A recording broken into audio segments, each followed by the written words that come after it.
Okay, I'm gonna give it 1 minute and then roll through.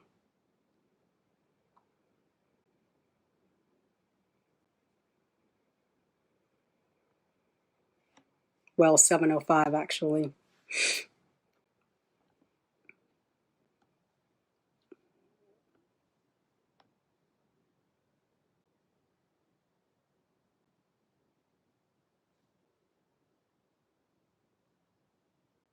Okay, 7:05, I'm starting. Everybody else will have to catch up. I am D.L. White, Atlanta-based author of romantic fiction featuring Black men and women. I write Black romance, I write women's fiction, I write chick lit, beach reads. Um, okay, cool. All right. There's a delay on the screen in here, so I'm a little discombobulated. So, okay. I am here to talk about my new release. It's called The Never List. If you can see it. This came out on Friday, so it's brand spanking new. And I'm really excited about it.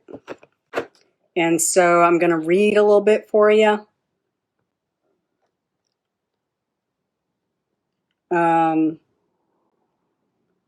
I don't want to read the blurb because it's already in the post. I'll just read like a little summary that I put together. I think I have it up. Nope, I don't. Never mind. Anyway, thank you, Summer. I love, love, love this cover. I actually tried to change it twice, but I just couldn't find another model that embodied Esme like this cover model embodies her. And so it's perfect. I have seen a couple authors use this photo, but not like I used it. So it's mine. So if you have not read anything about this book, Esme Whitaker is a 39-year-old virgin. She's got a list of 10 things that her cousin harassed her into writing, 10 things she's scared of, 10 things holding her back, 10 things keeping her from living her life. And he said, hey, it's affecting how you live. And so write down 10 things that you are going to stop, stop letting those things keep you from living your life. And so she writes out this list, and some of them are frivolous and some of them are kind of easy, but some of them are actually a little bit serious. And to complete them, she gonna need a man. She's a virgin for very defined and particular reasons. And she's decided that on the cusp of 40 now is the time to go on ahead and do that. She happens to meet a man through a very unfortunate situation. He is real corny from the start, and she don't really like him, but they end up having to work together. Just go with it. It's fiction. Just go with it. They end up having to work together, and he ends up on the other side of the negotiation table.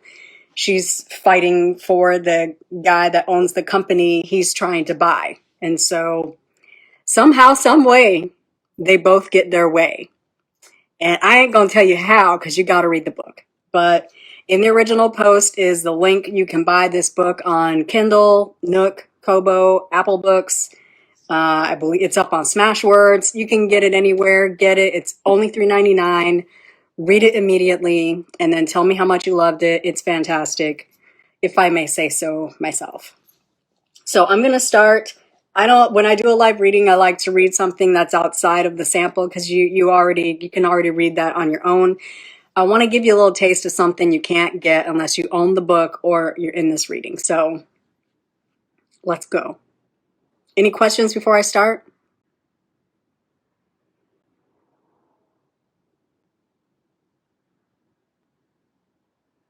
I'm looking at the delay.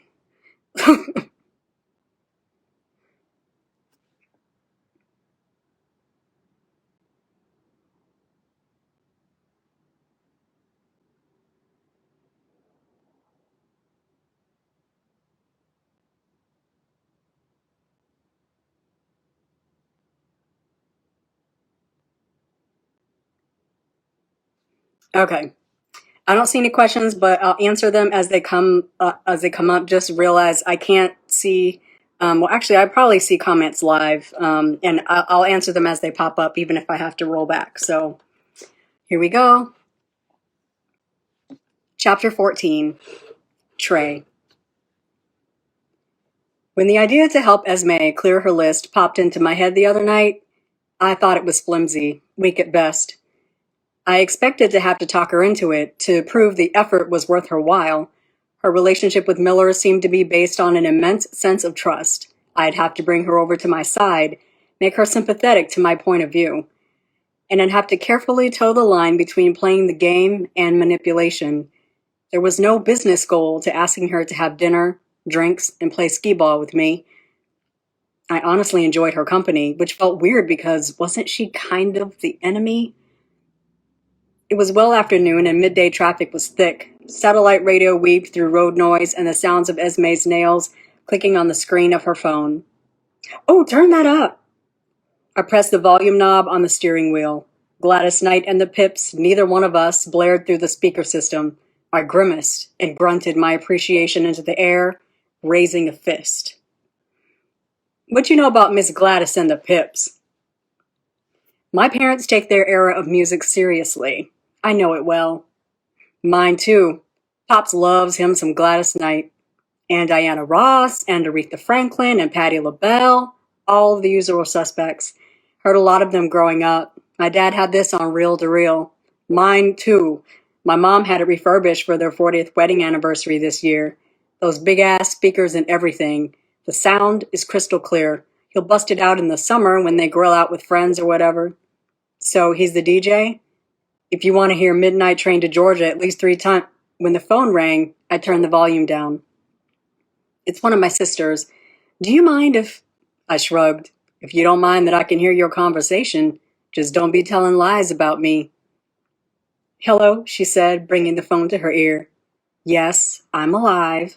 She laughed, but one of those low, giggly, throaty cackles that surprised me. It softened her. Then I rolled my eyes at myself as I realized that, indeed, the woman laughed, and maybe she hadn't laughed or smiled in my presence because I've been terrorizing her since we met. She continued her low conversation while I tried to focus on guiding the Acadia through traffic and tune out the sultry tone of her voice. It didn't work. Her low, dulcet tones permeated my ears and stuck there. I pulled into the parking lot at Miller Design and parked next to her Jetta. She ended her call and slid her phone into her bag. "I'm going to head over to my office for the afternoon," I told her, leaving the truck idling. "I've got work stacked up since I've been focused on this deal, and it's giving me anxiety." Trey, before you go." She had one hand on the handle to open her door but had paused. "You want to thank me for a thrilling afternoon of facing your fears, huh?" Her eyes rolled as they did a lot when we were together, but she also smiled. It was a thin smile, but it was there. "Actually, yeah, I was talking to one of my sisters, the one with the salon that has male clients. Yeah. She wanted to make sure that I was okay because they've been trying to get me on that Ferris wheel forever, and I've never gone." She shook her head, tipping at an angle and giving me a quizzical stare. "I don't know what it is about you, but I felt safe up there. Thank you for today." "You're welcome. That's one thing off your list, right? How many things are there?" 10, she answered. My eyebrows must have betrayed my surprise. "Do I get to know what's on the list?" She paused, pursing her lips. I had to stifle a growl. "Damn it, man, be cool." "No, I think it'll be more fun for me if I get to tell you what you'll be helping me accomplish." "If that's what floats your boat." "It does."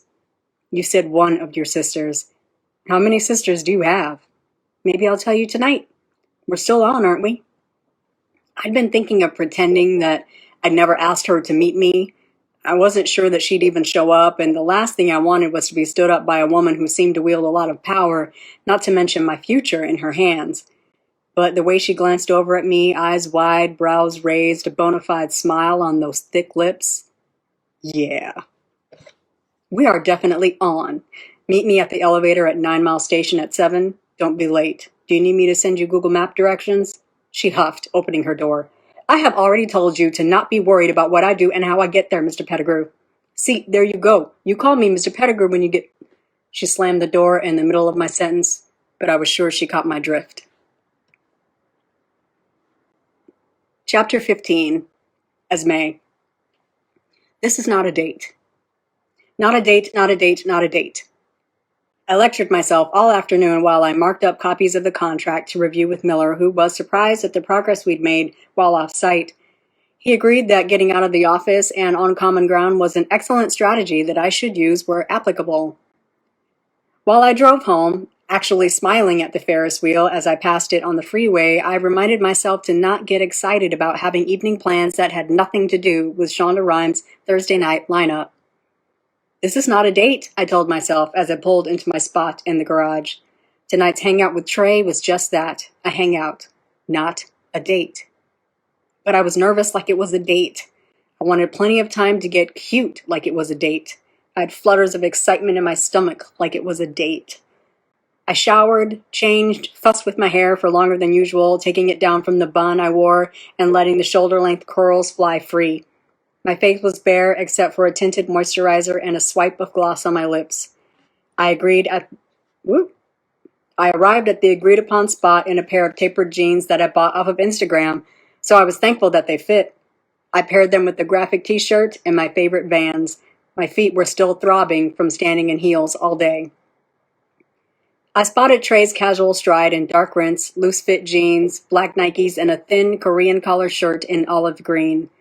The sleeves were rolled up to his elbows, giving him a casual, I'm just over here being sexy vibe. Watching him, then noting how his expression changed when he caught me watching him, made my heartbeat gallop. Trey let out a low wolf whistle as he approached, giving an obvious up-and-down glance. Got me singing Genuine in those jeans. Evening, Miss Whitaker, he said, extending a hand to me. I slapped his hand away. Knock that Miss Whitaker bullshit off. You're only doing it to get on my nerves. He stepped back, then made a show of giving me the up and down stare. You dressed down real nice. No suit, no bun, hair all out here.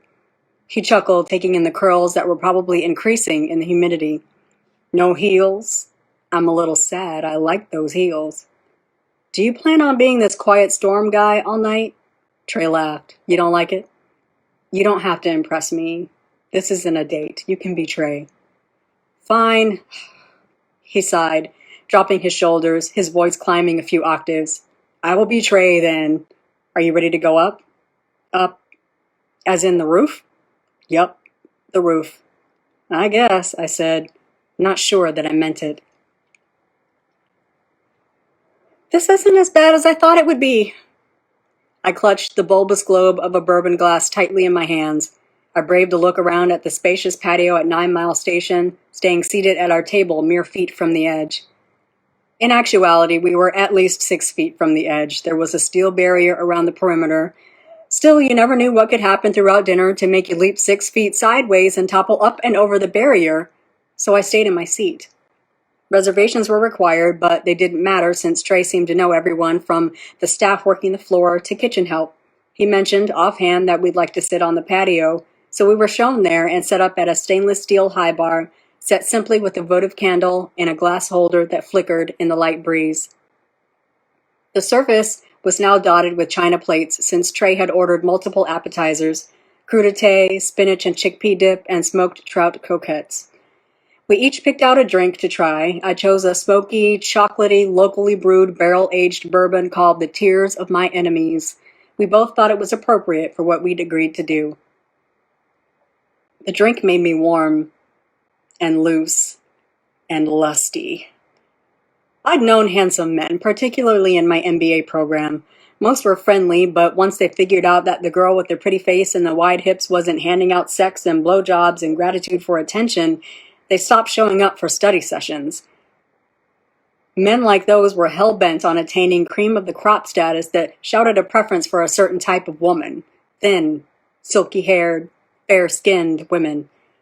They deserved the best, which didn't include a shy, brown-skinned woman who hid her curvy shape under oversized clothes and wore a scarf over her hair to class.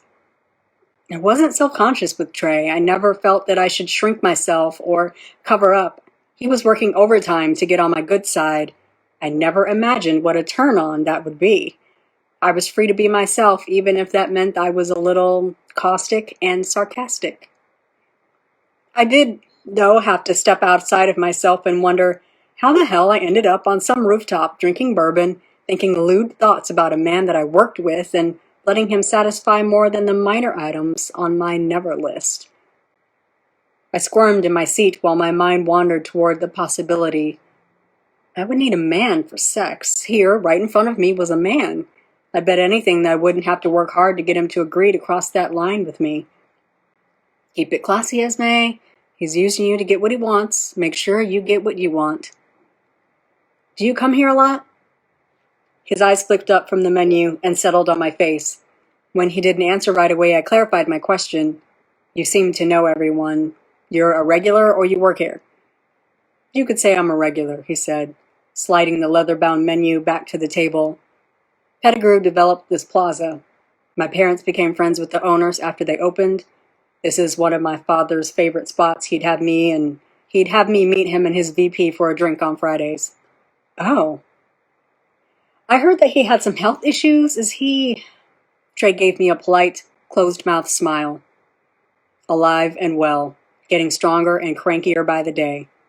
That's good to hear. It is. I want him to get back to work. A waiter clad in an inky black t-shirt and black shorts brought an icy cold bottle to the table and set it on a napkin. He smiled and left as quickly as he came. Trey reached for it. So, tell me about you. Trey lobbed across the table. Men thought that tell me about yourself question was interesting, but it was such a lazy way to get the woman to carry the conversation that I cringed when I heard it. It rated up there with, what do you do for fun? And if I responded that I stab people who ask what I do for fun, suddenly the date was over and I was a psycho. I lobbed back my usual response. What do you want to know? What do you want me to know about you? What am I all the way wrong about? Where do I have you fucked up at? That made me laugh. I think you have me pegged, actually. For real? I read you like a BuzzFeed article? BuzzFeed has lists and quizzes like what kind of pizza you are. You, Trey paused, then pointed a long finger across the table. You're a homemade pizza. See? I nodded and giggled. Giggled? Fuck this bourbon. You read me like a book I wanted to finish, but I can't because you spoiled it for me. I didn't spoil it, he argued. Trust me, keep reading.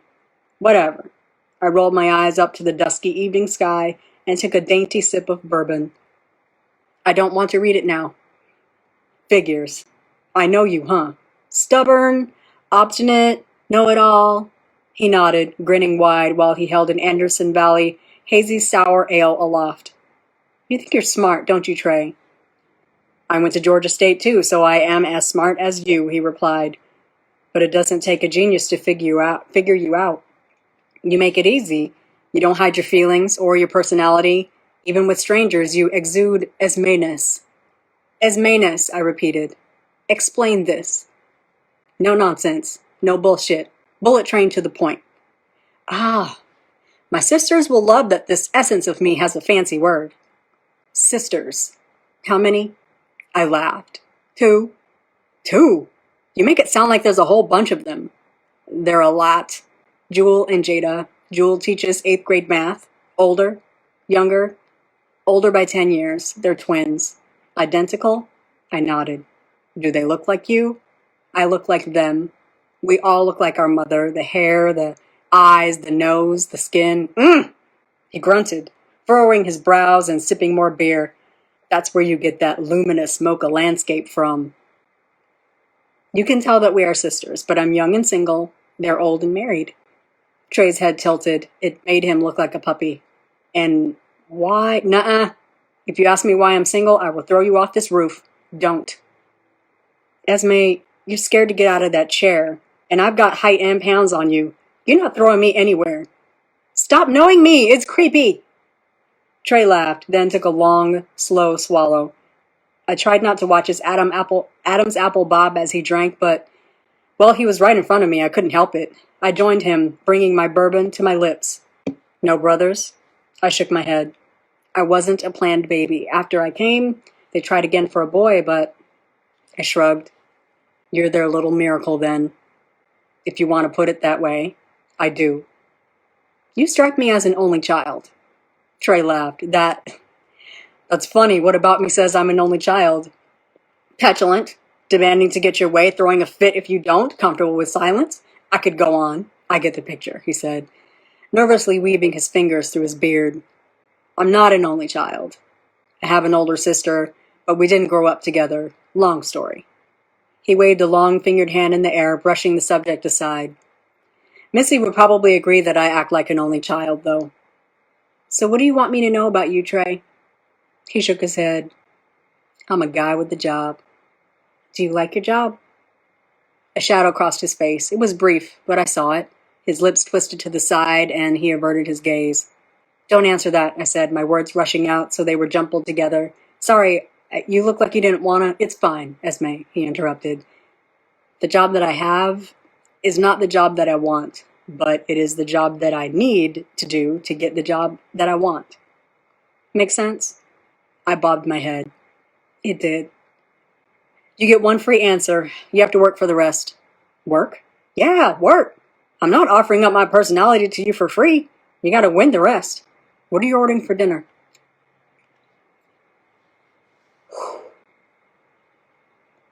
Any questions so far? Hello, Belinda.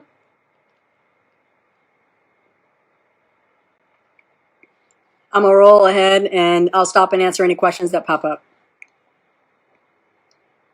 Alright, so Trey clapped his palms together, then rubbed them, giving me a grin that told me I was in for some fun.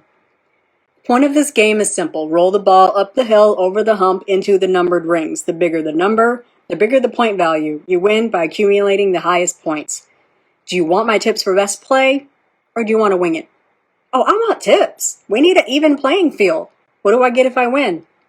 You will not win, Esme. So says you. Let's say that I do. I don't know. I guess I have to share something about myself. What are you going to share when I win? You aren't going to win, but I'll tell you my actual name. What? I whipped around to face Trey, who was pressing the buttons to make the balls fall. Trey isn't your name? Don't you wish you'd done some background research on me? He shot me a smarmy grin. Don't you wish they taught you that at that fancy school you went to? All right. Okay, it's on. I win. I get information. What if you win? Then I win. No prize if you win? I'm spending time with a beautiful woman on a perfect Atlanta evening. I'm full of smoked ribs, cornbread, and greens, and I'm about to play a game that I haven't played since college. I've already won. Belinda, the title is called The Never List by D.L. White.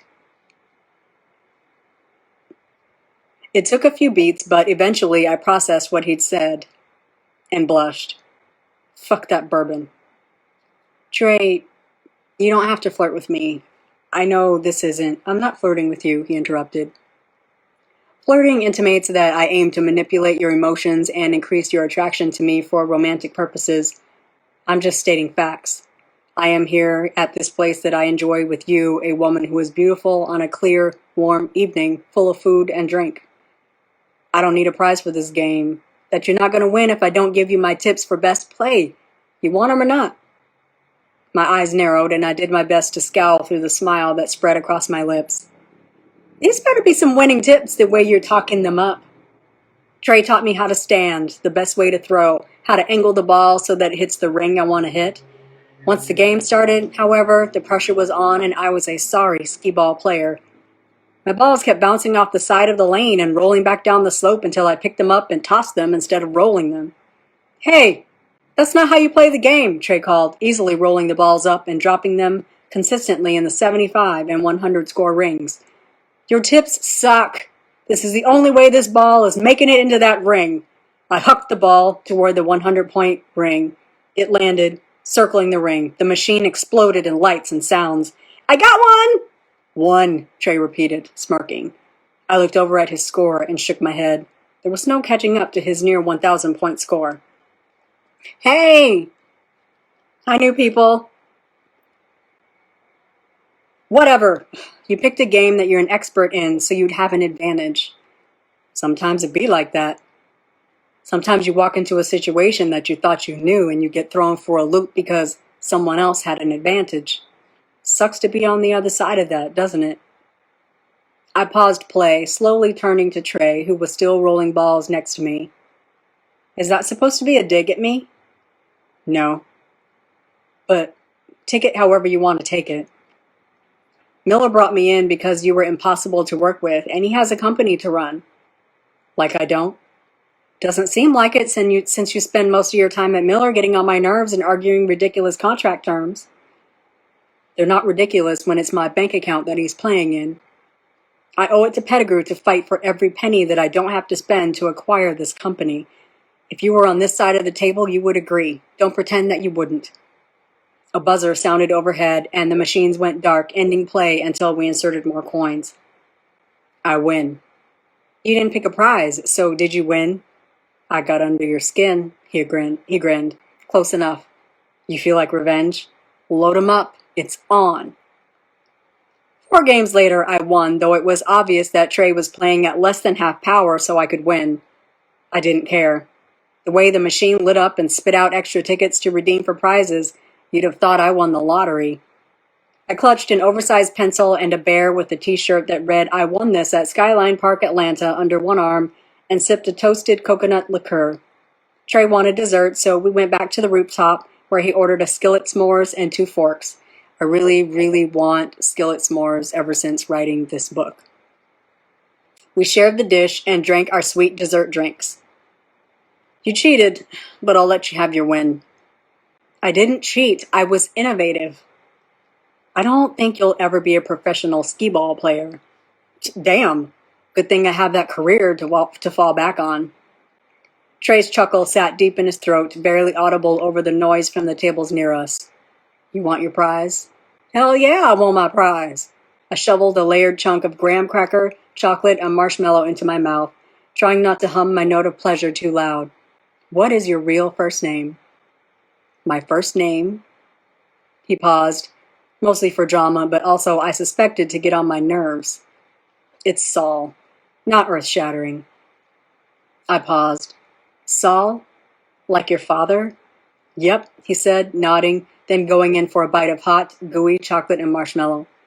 Pops is Saul Pettigrew too? I'm the third. They wanted me to carry on the name, but also have an identity. They've called me Trey my entire life. How, do you harbor any feelings of resentment about sharing a name with your father and your grandfather? Resentment? Nah. I do feel, though... Trey's voice trailed off, then he lifted his glass of liquor to his lips. I wasn't sure he'd pick up where he left off, but he went on. My dad has these goals and visions for me, you know. He and my grandfather dreamed up Pettigrew. He built it from the ground up. It's a good, strong business with a great future. I'm proud to be part of the legacy, and it's not that I hate the business, I just... Trey shrugged and frowned, his brows knit together. It's the job you need to do to get the job that you want. It's why you can't walk away from this deal with Miller. Exactly, he agreed quietly. I'm gonna get it done. I have to. I don't have to like it. I don't have to like it, though, and I don't. Except for working with you. His eyes found mine and held my gaze for a long moment. And being with you right now. I didn't know how to respond to that, so I didn't. But I also didn't break the intense contact. Esme, do you trust me? No. Why do you ask? Liar. I pushed out a breath, wondering what this would lead to. All right, 5 minutes of trust. What do you need? Do you hear the music? I turned my head as though it would make me hear the strains of music more clearly. Now that I was paying attention, I recognized Smooth by Santana featuring Rob Thomas. The sultry Latin hit screamed up the charts while I was in college. Yeah, I hear it. He stood, grabbing my hand to pull me up. Come dance with me. I know, it's the roof, and you might fall off. I won't let go, I promise. He drew me tight against his body. I followed his lead, dipping one way, then switching it up. Despite the rooftop being about half occupied, he led me around the space like we were alone, his eyes half closed, his shoulders swaying with the beat of the drum, flowing with the whine of the guitar. Relax. I've got you, he leaned in to whisper, his mouth so close to my ear that his breath stirred the hairs on the back of my neck. Goosebumps cascaded down my body. Feel the beat. Move with me. Like that. Trey's thighs were muscled, rock hard as he anchored his stance and moved us side to side. His hand slid from my side to the small of my back, pulling me into him, close enough to feel his thickness between us pressed into my belly. My body responded, moving in rhythm and time to him, not even tempted to pull back in shyness because maybe he hadn't intended for me to know that he was hard, or maybe he did mean to press into me, calling it dancing only because it was on the beat, on this hangout that seemed to be turning into a date, no matter how many times I told myself that it was not a date. Trey inched us back to our table as the song faded out and another one began. He headed to his seat, then stopped and bent to kiss me. Not a peck on the cheek, a licking and sucking my lips into his mouth kiss, a turning me into goo, setting me on fire, clit hardening, nipple purling, making all of my body parts buzz kiss. When he pulled back and I managed to pry my eyes open, he was grinning down at me. Now I'm flirting with you, Esme. I stepped back, regrettably out of his arms, tugging my t-shirt down and running my fingers through my hair. Anything to appear to have something else to do besides stare at him because what the fuck just happened? And why do I want to ask him to follow me home and show me what that long, hard thickness do? I sucked in a long breath and slowly let it out. Wow, look at the time. I need to head home. Do I owe you anything for the drinks or the game? Trey sat up in his seat, his eyes wide. You're leaving? I'm sorry, I overstepped. No. I held up a hand to stop him before he said another word. Don't apologize. Tonight was so much fun, but I need to leave. Otherwise, I'm going to make bourbon and liquor-induced decisions. Trey's chin lifted as he inhaled deeply. Then he nodded. He got my point. I feel you. I'll walk you to your car. I wanted to insist that I could take care of myself, that I wasn't parked too far inside the deck and would be fine, but Jules' words came back to me. Don't be mean today, Ez. Sure, I answered instead. I'd like that. I'll take care of the bill and meet you at the elevator. Don't forget your prizes. You won them fair and square. With a wink, he picked up the folio with the printout of our bill and headed toward the line to cash out. I took one last look around the rooftop, smiling at the glistening lights of downtown, then grinning at the Ferris wheel making another revolution across the park. I tipped the last of the liquor into my mouth and walked back to the elevator to wait for Trey, pulling out a tube of lip gloss since he'd just kissed all of mine off. Today was a day. I couldn't wait to talk to O'Neill. Trey pushed his wallet into the back pocket of his jeans as he approached. Something about the way he moved, the way his shirt stretched across his chest and shoulders, the way he carried himself in such a casual yet self-assured way. Shit. Somebody struck a match and relit the pilot light. So, you made it to the rooftop. Twice, I noted. The elevator door slid open and we stepped inside the cube. Twice. And you didn't die. How about that? I also rode a Ferris wheel today. I don't know if you knew that. I had heard that. You were very, very brave, Esme. I laughed, picking up on the shade in his tone. Shut up, Trey. I'm serious. Fear knows no age. It defies logic. You can't talk yourself out of fear. You have to be brave to decide that you want to work through it more than you want to give into it. You did that today. That's dope. You sound like you speak from experience. A little bit, he mused. A little bit. The elevator door slid open, revealing the landing and the underground food court. Unhurried, we strolled past counter-served shops that sold snacks and beverages, pizza, popcorn, hot dogs, what my father would call carnival food. He loved carnival food. I forgot to tell you that I spoke with Miller this afternoon. I told him that you had agreed to 90 days of health and wellness coverage for the employees that he'll have to release. He was pleased. There's nothing I love more than pleasing Thomas Miller. Sarcasm aside, he thinks our off-site excursions are a good idea, and that I got you to budge on anything at all is nothing short of a miracle. He's right. I was so sure that I could wear him down that I wasn't being fair. It was more about trying to impress my father by brokering a better deal than the one he offered, I guess Miller went to a fancy school too. Wharton and then Savannah College of Art and Design. Oh, he's smarter than us, is what you're saying. But you know how some people have book smarts but not street smarts? That's Miller. He can't imagine any other way that this shakes out except to sit in a room and argue about it. The idea that we went off site to negotiate is revolutionary to him. Trey cocked his head back and laughed. Esme, the idea of a red tie is revolutionary to him. He's the grayest man I have ever met. I laughed along, realizing that I felt the same way since I met him. Our footsteps echoed through the parking garage as we headed toward my car, parked near the entrance so that I wouldn't have any trouble finding the car and getting out of the garage. So, look, I'm not just saying this. Tonight was nice. Thanks for meeting me and trusting me. Thanks for asking me. I have things to mark off my list now. You're still not going to tell me all the stuff on the list, are you?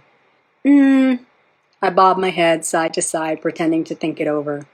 Nah, it's more fun for you to not know yet. I need to ask you an inappropriate question about your list, given our working relationship. I inhaled, wondering if he was going to ask again if sex was on the list, and if I was going to tell him that it was. Given our recent agreement to exchange favors for contract concessions, I said, I don't think I have room to complain about inappropriate questions. I bet. He paused, making sure I was hanging on every word before he spoke again. So, is having a man kiss the shit out of you in a parking garage on your list? Because if it's not, we might need to add it. The thought of another pass of his lips brought a wave of heat that flushed through my body.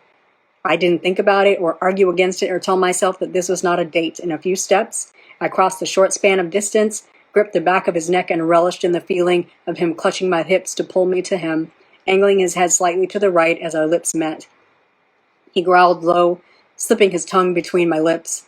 Unlike the kiss before, it was sensual and slow, more intimate and intoxicating than a fevered, passionate smashing of our mouths together. With a groan and then a short exhale, Trey released my body and my lips. He swiped a hand across his mouth, frowning at the film of gloss. I thought women wore that paint stuff that doesn't come off when you kiss. I wore that earlier. I should have kissed you on the Ferris wheel like I wanted to. You wanted to? Woman? Trey let out a little chuckle, then reached up to scratch his neck while giving me a squinty smile. I've wanted to kiss you since I asked if I could take your chair, and you damn near cussed me out. I did not.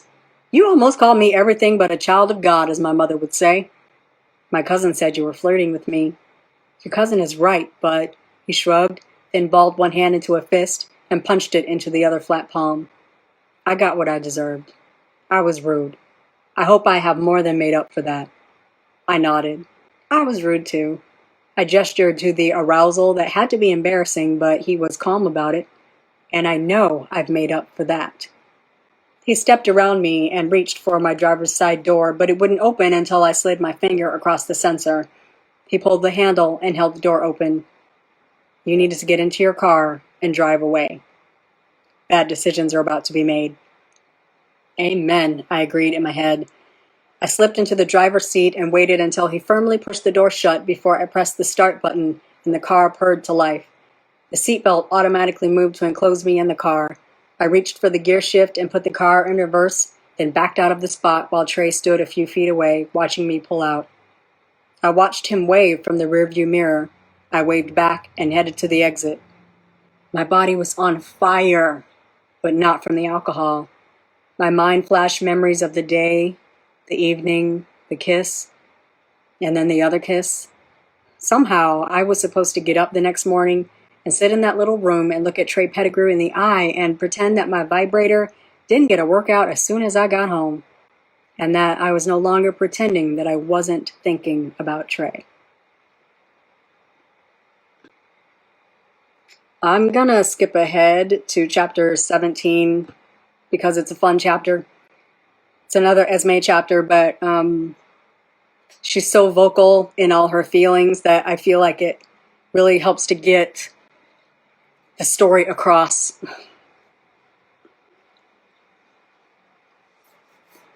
Chapter 17, Esme. I woke up tired. A good tired. A worn out tired. I drove home in a horny fugue, pulled off all of my clothes, and fell into bed. I drifted to sleep while watching one of my favorite black romance movies, Love Jones, for the millionth time. I watched the action on the screen, in my mind flipping the scenario with Trey and me, that he showed up at my door like Darius showed up at Nina's place, that I let him smooth talk my boy shorts right off my body, then rode my vibe on the highest level while imagining Trey taking me to places I've never been. Literally. The Roku screensaver lit the still dark room with a purple glow. My sheets were rumpled around me, my nightshirt was bunched up around my hips, and my headscarf was on the floor next to the bed. Apparently, I had a fitful night of sleep. Naturally, my mind drifted to the evening before, and that man, and, being honest, his dick, which I hadn't stopped thinking about since it made its presence known, and since I was beginning to consider letting him get very close to me very soon. Did Trey sleep naked? Did he let his erection fly free? Did he restrain himself with briefs? Boxer briefs? Was he thinking about me? The muscles in his arms and chest rippling, his breath catching while stroking himself lazily in the bed? Or would he hop in the shower, breathlessly pumping to orgasm under the spray of water? More importantly, when I saw him today, would he act like last night was an anomaly? A one-off? That those kisses never happened, that we weren't vibrating off of each other's energy, and that both of us decided to go home because if the situation were different, we'd have had sex? Or were tempted and primed to have sex until he found out that I was a virgin. Then he'd pull back and beg off, insisting that we should just be friends because what grown-ass man wanted to stumble through a virgin's first time? Stop it, I mumbled aloud, tossing the light comforter back and rolling out of bed. Getting ahead of yourself. I paced myself through my usual morning routine. A few minutes of deep breathing and intention setting on the yoga mat, a shower, and a yogurt, berry, and flaxseed smoothie. And then 2 chicken sausage links because that smoothie didn't do anything for me but keep me regular. I'd be chewing my own arm off by 10 a.m., and Trey was probably not taking me to breakfast 2 days in a row. I wondered if Trey could cook. He seemed to eat out a lot. I dressed with care in a rose gold drape neck shell, pairing it with a black asymmetrical hem skirt and a short blazer. I fastened the ankle straps around a pair of low-heel sandals that showed off a pink pearl pedicure and still looked fresh, and grabbed my bag. What was Trey wearing today? Did he take as much care in looking casually seductive as I had this morning? I liked him in blue. His undertone made him striking in shades of blue. I hopped in the car, fuming at myself because I didn't leave time to go to Brew Bar. I could be late, but I hated lectures on being late. Besides, I prided myself on being a professional, which included arriving on time. I'd have to make do with the hot brown water they called coffee at Miller Design. At least they stocked flavored coffee creamer. Did Trey drink coffee? He never brought a travel mug or a to-go container with him. At breakfast, he'd had juice. I turned into the parking lot at Miller Design with a few minutes to spare. Trey's dark maroon Acadia was parked right up front, clear of the trees that dropped flowers and branches on the other cars. His truck was spotless down to the rims and gleamed with the shine of a recent wax. "Good morning, Jenny," I called, pulling open the front door and digging my security badge out of my bag. Trey wasn't in the lobby as I expected him to be. "Is Mr. Pettigrew already here?" "Yes," she answered, angrily pounding keys while cutting her eyes at the closed door a few steps away from the front desk. "He must get here at a ridiculous time because he's always waiting when I pull up. Then he paces in front of the desk, back and forth and back again, and takes calls on speaker and pounds on his laptop until you get here. Yesterday I gave him dirty looks until he took his phone call outside." That made me want to laugh, but I stifled it. "So today," she continued, "I let him back there to sit in the room you usually work in. He had a bunch of stuff with him anyway. I told Thomas that he's driving me crazy, and if they decide to keep me when they take over, I want a raise for having to deal with him." "I'll see if I can work that into the deal," I told her, then swiped my badge across the reader. When it beeped, I pulled the door open and stepped through, waiting until it closed behind me to giggle. I was still chuckling to myself as I approached the conference room that Trey and I used for our discussions. The scent of something wonderful almost bowled me over as soon as I walked in. 2 tall cups from Brew Bar were on the table, alongside a box of mini cappuccino muffins. Napkins, sugar, cream, and stir sticks were piled on a short stack of small plates. Trey was in his usual spot, his head bowed over his tablet. I strode into the room toward the chair that I usually sat in. You're wearing out your welcome with Jenny. She's threatening to demand a raise if you take her to Pettigrew. The goal was to be enough of a pest to get me back here, he said, not looking up. This is that only child behavior that I was talking about. He didn't look up, but I did see his cheeks round with his smile. Remember, she knows where the bones are buried, all the secrets of how the company really works, how the invoices get paid, who works the longest, the hardest. All right. Point made. I'll be good. What's with coffee and muffins? Trey looked up finally, pulled a pair of drugstore readers from his eyes, then flipped the leather cover of the tablet closed. Even if they were for fashion, he looked great in glasses. Yesterday, I noticed that you had coffee from Brew Bar.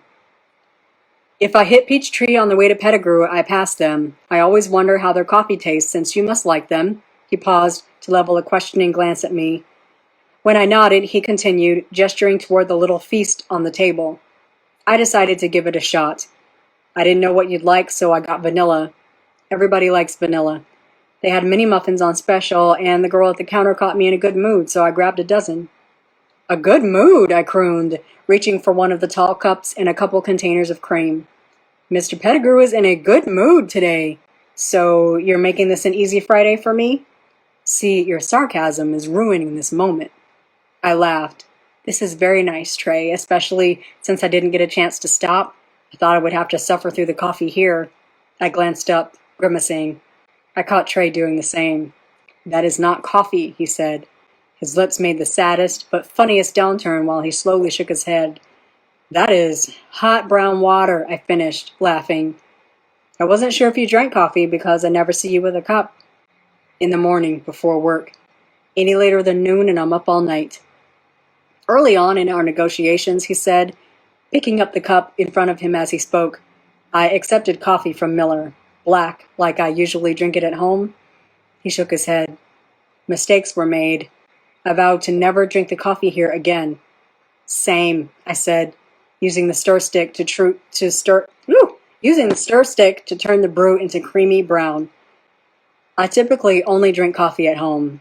I'm not saying I'm a connoisseur or anything, though I order my beans online and grind them myself. It shouldn't taste like broken dreams. I have my beans ground at Kroger, but I agree. I took a sip from my cup and smiled. Perfect. How do you like Brew Bar then? Not bad, he answered, sipping too, pleased that I smiled. Agreement is a good place to start the day, don't you think? Are we transitioning to work talk now? Not before I tell you that you are fine as hell today, head to toe. And yes, I caught the toes. I felt myself blush and dipped my head to hide the flush on my skin. Thank you, Trey. But we should probably not talk. Did you think about me last night? He lowered his voice to just above a whisper. Miller couldn't hear him if he was seated in the chair next to me. After you went home to your cozy South Atlanta home, took off those tight-ass jeans and that cute t-shirt and that bra that must have cost a fortune because it had your titties sitting up just right. Did you think about me? Did you wonder if I was thinking about you? Did you hope I was thinking about you? I don't know what, because I thought about you. All of you, from the tightest curl on your head to those hips that rocked the beat with me last night to the very last painted toe. You've been on my mind non-stop. I thought about you all night, all morning. Either I was having a hot flash or it was the electricity in the room, but I was parched suddenly and near breaking a sweat. Trey was barely audible, but my body heard him loud and clear. My thighs involuntarily clenched, and I prayed that the hardened nubs of my nipples weren't poking through my bra. Trey, we cannot have this conversation right now, I told him when I gathered myself enough to complete a sentence. Definitely not here. We have a job to do. Thank you for the coffee and muffins. Let's get to work. I have an appointment this afternoon, and I want to make some headway before then. You're right. He pushed back from the table and picked up his tablet, sliding the cover off again. The face of the device lit up with activity. Work conversation, boring chit-chat. safe. I get you, but understand something, Esme Whitaker. I'm committed to getting this contract signed because when neither of us has an ethical obligation to stay away from each other, I plan to you. If you don't want that, I need you to let me know now. I cleared my throat, then cleared it again, still parched. I reached into my bag to unpack my laptop, notebook, pens, highlighters, and a well-worn, dog-eared, marked up, and sticky note-covered copy of the contract. We really need to get to work, Trey, so we can get this deal done. Is that your way of saying you'd welcome a pursuit? My face blazed fire-hot, which was no match for my galloping heart and everything happening below my waist and in my head. I wanted this man to do more than pursue me. I wanted him to conquer me, to possess me, to make me his in a way that no man had ever done. Yes, that's what that means. I swallowed hard, then sucked down a lungful of air. I just gave this man the green light to come for me. Did he know how much of a head start he already had? Which section would you like to work on today, Mr. Pettigrew? Several points are ripe for discussion. We're back to that. You call me Mr. Pettigrew when you're... Boldly, I flicked my eyes up to his. In the seconds that passed, I watched his facial expression morph from amusement to something else. I hoped he caught the tendrils of smoky attraction that I tried to radiate across the table. Trey rolled his tongue across his teeth, under closed lips, and nodded. I got you, he muttered quietly. Then, at a normal volume, said, Stock options. I think we're close to an agreement. I have a few notes that I'd like you to consider. That concludes my reading for this evening. The title is The Neverlist. The author is me, D.L. White. Are there any questions?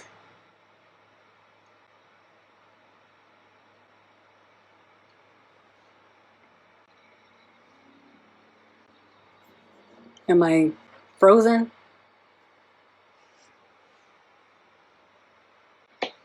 My screen's frozen. I don't know if y'all can see me.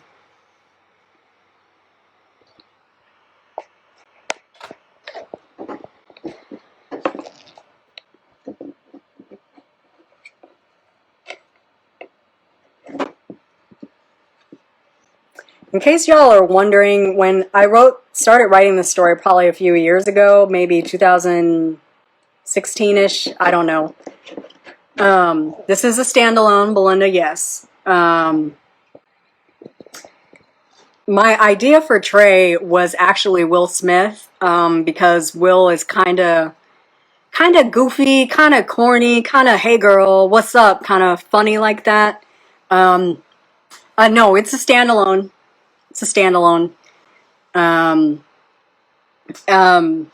His original name was Will, and after the whole entanglement thing, I changed his name to Trey. And then I thought, well, you know, Trey sometimes stands for the third. You hear sometimes people are called Trip or Trey. And I thought, what if he's Saul the Third? That totally works. And so, yes. Karen asked, you mentioned I'm not writing any other characters related to these characters. I don't really think in series. Stories don't come to me that quickly. Not to say that, I mean, the door's not completely closed. If a story comes to me, I'll definitely write it, but I'm not in a headspace where I automatically have stories bouncing off my brain for these characters. I think O'Neill is a strong supporting character. If you read the book, I hope you love O'Neill. He's a mess. A mess. O'Neill is your cousin who's a total fuckboy, who is like trying to get you out in the world and social, but it didn't work. You know, I just don't have stories in my head for those characters. I kind of put everything I had into this book, into my main character. I might, you know, a short might come about. I might think about it. I might get some ideas and throw something out. But right now, it's a standalone, and I don't have any spin-offs planned for this book.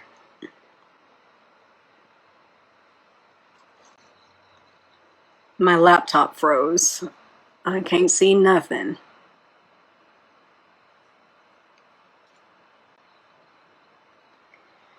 Okay, I'm here. I uh I picked skee ball. Just checking.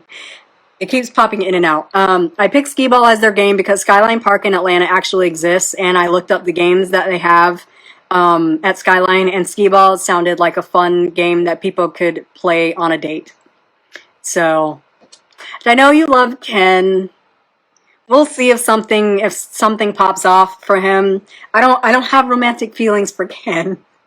So Ken is Trey's best friend. He's half Japanese, half black, and he just opened a fancy steak and sushi restaurant in Atlanta. And so, yeah, I don't know what's happening, but thanks so much for joining us, Belinda. This is it's awesome to have you join us. These are really fun readings, and so hope you guys enjoyed it. I feel like this live is trying to crash, so I'm gonna help it. Also, I need some chicken, so I forgot to eat before this. So hope you guys have a wonderful evening. Thank you for joining me. Buy the Neverlist. It's fantastic. Karen's already read it. I think Summer has already read it. I think it's good, if I say so myself. I appreciate you guys coming. I'll catch any questions after the live in the comments.